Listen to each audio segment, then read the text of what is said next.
আসসালামু আলাইকুম। আমি ডাক্তার সাদেকুল তালুকদার। আজকে আপনাদের একটা টিপস শিখাবো, যারা ওয়েবসাইট এডিট করেন তাদের জন্য। ধরেন যে ওয়েবসাইট তো আমরা সার্ভারে আমরা আপলোড করি ওয়েবসাইটের ফাইলগুলো আরকি আমাদের সার্ভারে থাকে।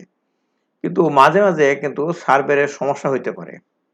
বিভিন্ন রকম ভাইরাস দিয়ে বা হোক অন্য কোনো কারণে হোক আমাদের সার্ভারের ফাইলগুলা নষ্ট হইতে পারে।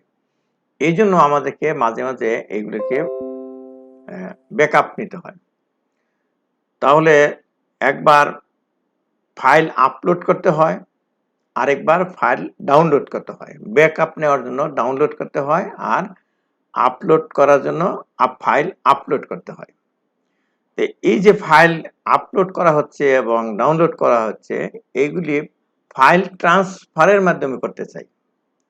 অনেক সময় ক্লিক করে সিলেক্ট করে আপলোড করি, এটা আসলে অনেক সময় সাপেক্ষ ব্যাপার হয়।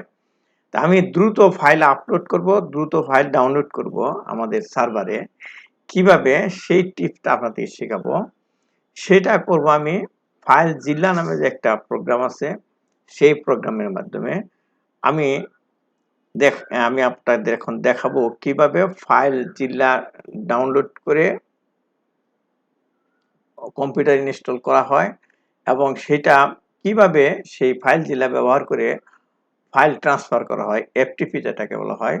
মানে সার্ভারে আপলোড করব আর সার্ভার থেকে ডাউনলোড করব নির্দিষ্ট ফোল্ডারে। তা আসুন দেখি আম,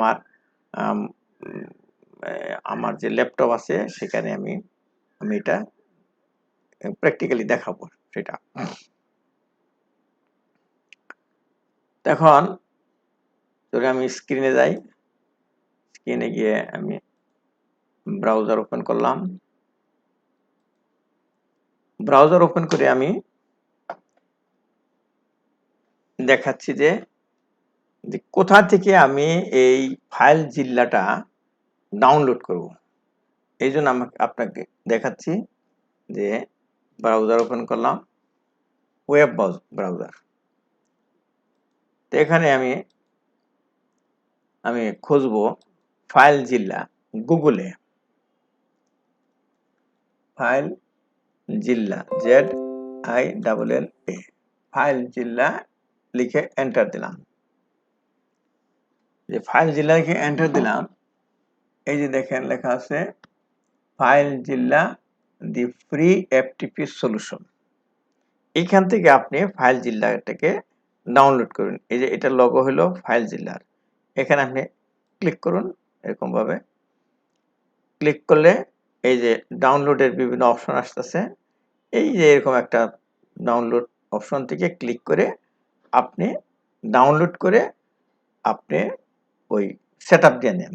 যেহেতু আপনি ওয়েবসাইট ব্রাউজ করতে পারেন, ওয়েবসাইট আপলোড করতে পারেন, ওয়েবসাইট তৈরি করার অভ্যাস আছে, তাহলে আপনি এটা ডাউনলোডও করতে পারবেন এই FileZilla এবং এটা সেটআপও করতে পারেন। ধরে নিলাম আপনি এটা সেটআপ করেছেন, সেটআপ করার পরে কি হয় সেটা দেখাচ্ছি।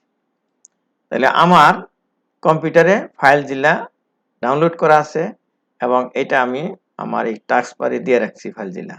এই FileZillaটা আমি ক্লিক করে ওপেন করলাম। তো এটা হলো FileZilla যে ইন্টারফেস। FileZillaর ইন্টারফেস এটা যেটা দেখাচ্ছে, একদিকে বাম দিকে আছে একটা অংশ, ডান দিকে একটা অংশ আছে। এই বাম দিকে যেটা আছে এটা হলো লোকাল ফাইলগুলা, আমার কম্পিউটারে যে সমস্ত ফাইল আছে এটা ওপেন হয়ে গেছে। এখানে কোথায় আছে দেখেন, যে ই ড্রাইভের পিকেএমসি এই একটা ফোল্ডার ওপেন হয়ে আছে। তা আমি এখন দেখাবো যে আমি এই ডান পাশে আমি আমার সার্ভারের ফাইলগুলো ওপেন করব, সার্ভার যেগুলো আছে, আর বাম পাশে আমার লোকাল কম্পিউটারে যে ফোল্ডার আছে সেটা ওপেন করে রাখবো। তো আমি আমার যে ওয়েবসাইট দেখানোর জন্য বলছি যে talukdarbd.com যে ওয়েবসাইটটা আছে তার সার্ভার থেকে যে সমস্ত ফাইল আছে সেগুলো ডাউনলোড করব। তাহলে আপনাদের দেখানোর জন্য যে একটা ফোল্ডার খুলবো সেটা আমি করে দেখাচ্ছি। কিন্তু আপনারা করবেন কি, আপনাদের ফাইল যেখানে আছে সেটা ডাউনলোড করবেন, সেখানে ডাউনলোড করবেন। ধরেন যে পিসি আছে, পিসির ই ড্রাইভে talukdarbd.com আছে, talukdarbd এই talukdarbd এই যে ফোল্ডারটা আছে, এইখানে আমি একটা এই ডাউনলোড করার জন্য একটা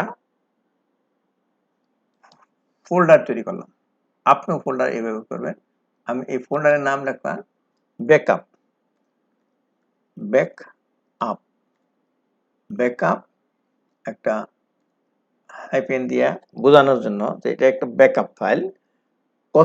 কত তারিখে 2002/04/08 এই তারিখে ব্যাকআপ নিয়েছিলাম।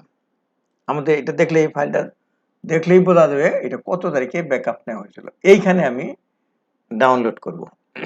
তাহলে talukdarbd যে ফোল্ডার আছে তার ভিতরে একটা ব্যাকআপ এত লিখলাম, এইখানে আমি ডাউনলোড করব। ডাউনলোড করে আমি দেখাচ্ছি। তাহলে আমি এই FileZilla আবার ওপেন করি। FileZilla ওপেন করে এখান থেকে আমি ওই ফোল্ডারে চলে যাব।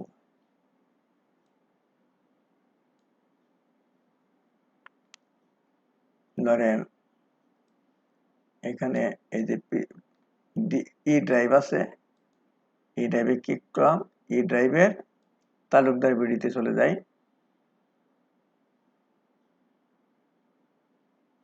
PQRS এই যে talukdarbd, এইখানে আবার আছে ব্যাকআপ, এই সেই ফোল্ডারে এখানে যে আজকে যেটা তৈরি করলাম এখানে আমি ডাউনলোড করব। এইখানে আমি ডাউনলোড করব। কিন্তু আমাকে তো সেই সার্ভারে যেতে হবে। সার্ভারে যেতে হলে এখানে যে ফাইল ম্যানেজার আছে, ফাইল সাইট ম্যানেজার, এই যে সাইট ম্যানেজারে গেলাম। সাইট ম্যানেজারে গেলে দেখেন এখানে আমি কতগুলা সাইট আমি যেগুলা মেনটেন করি সেগুলা অ্যাড করে রাখছি। তা আপনার যখন FileZilla স্টার্ট করবেন তখন এই ফাইল ম্যানেজারে গিয়ে ফাইলে গিয়ে সাইট ম্যানেজার দিয়ে সাইট অ্যাড করতে পারবেন। তাহলে এখানে এই যে আমার যে talukdarbd এখানে ক্লিক করলে কি আসবে দেখেন, এখানে আছে হোস্টের নাম হলো talukdarbd.com, এটা আমার হোস্ট, যেটা ডোমেইন নেম যেটা, আর ইউজার আইডি এটা হলো পাসওয়ার্ড। ইউজার আইডি এবং পাসওয়ার্ড দিয়েই আমি ঢুকি আর কি, যেটা আপনি সি প্যানেলে যে ইউজার আইডি এবং পাসওয়ার্ডটা ঢোকেন সেটা আপনার জন্য যে ডোমেইন থাকবে সেটার ইউজার আইডি পাসওয়ার্ডটা ঢুকবে। কিন্তু আমি এটা আগে কিন্তু অ্যাড করে রাখছি, কিন্তু নতুন একটা ধরেন একটা সাইট আছে, সেটা এই নিউ বাটনে ক্লিক করে এটা একটা নাম দিতে হবে।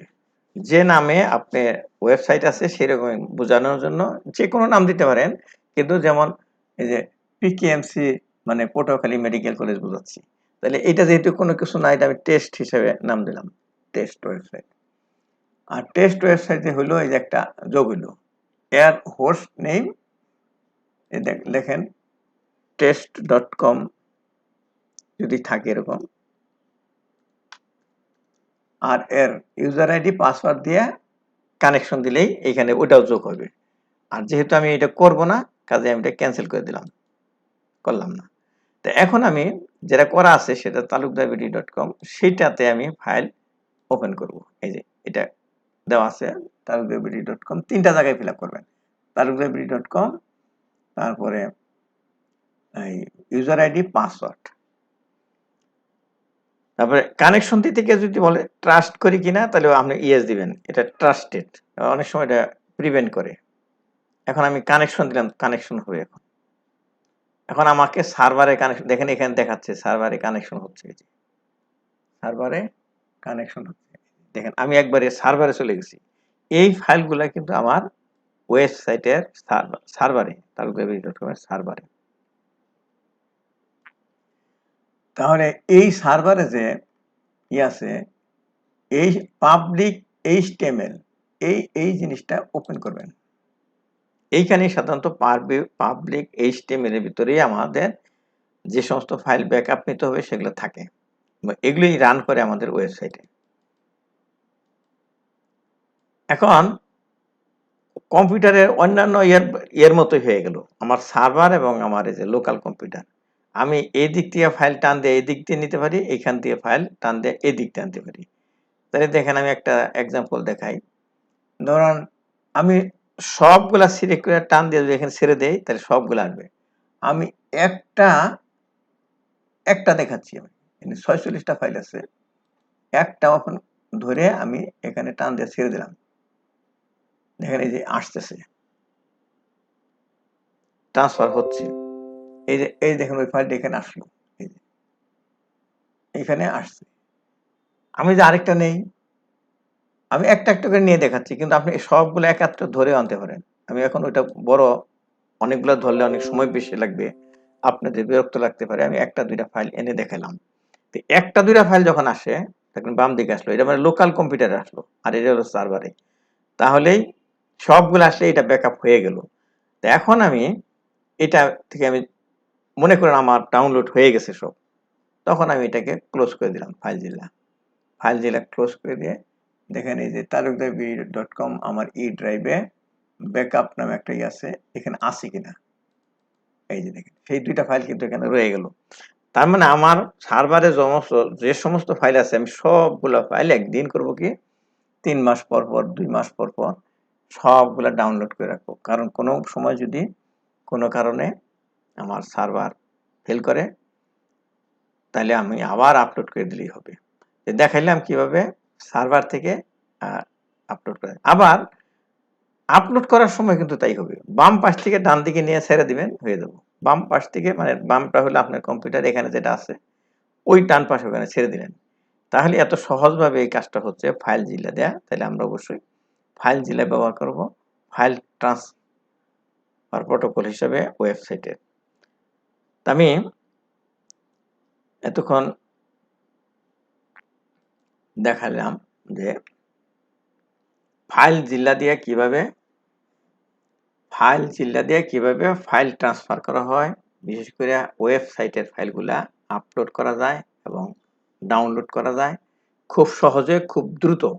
এবং যারা আপনারা ওয়েবসাইট তৈরি করেন, ওয়েবসাইট আপলোড করে, ওয়েবসাইট তৈরি করে বিভিন্ন সার্ভিস দেন, তারা এইভাবে সহজে আমার মতো করে ওয়েবসাইটের ফাইলগুলা আপলোড এবং ডাউনলোড, বিশেষ করে যখন করতে হয়, আপনার ব্যাকআপ নিতে হয়, তখন খুব উপকার হয়।